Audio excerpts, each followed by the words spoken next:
One of the central arguments of my film course, and this is one of the ways it's different from a traditional film course in a cinema studies program, or even in an English department, is that it sees the advent of television as a critical factor in the history of the movies, much more central and critical than most contemporary histories acknowledge. Because what I try to show is that the function that the movies had in American society before the advent of television was the function that the novel had in the 19th century in Europe, and the function that Shakespeare's public theater had in Shakespeare's day, a form of popular narrative that articulated a kind of assumed or imagined consensus of values for the whole of the society.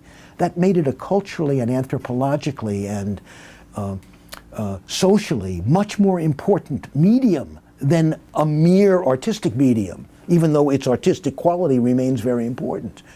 So that one of the ironies of entertainment is that it can become a space, especially public forms of entertainment in cultures, like Shakespeare's public theater, or like the public theater of the American movie system in the studio era. These public spaces can become spaces in which the body politic, the political and social community, entertains ideas about its own nature,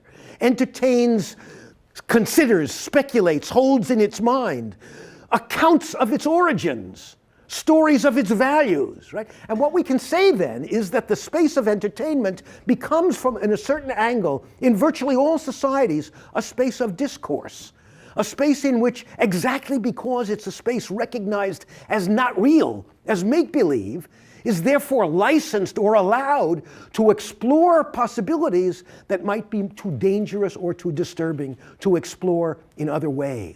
And I taught both television and film in this way. In an ironic way, it's a deeply literary way to teach the medium. So the argument ends up being that the movies after television, the movies after about 1970, are a profoundly different animal. The old studio system is dead.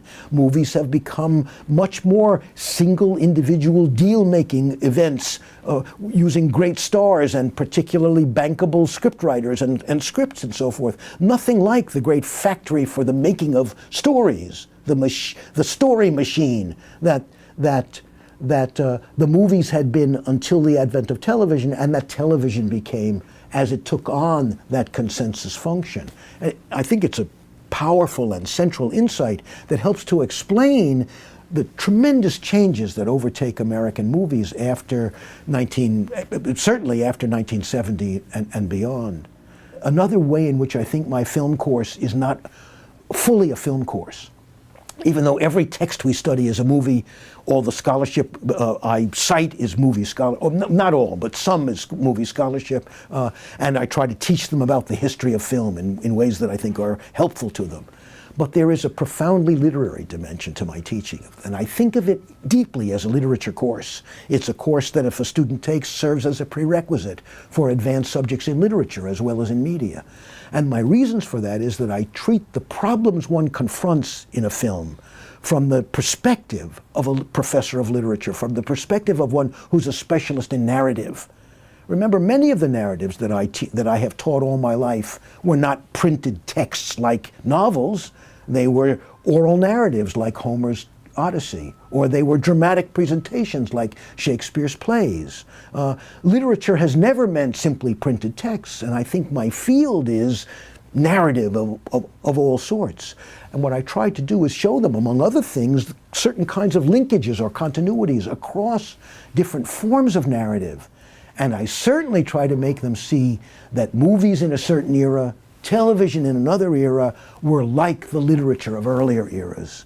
And it makes my film course a much more centrally literary and humanistic subject than would be the case if it were taught in a more conventional kind of cinema studies sequence.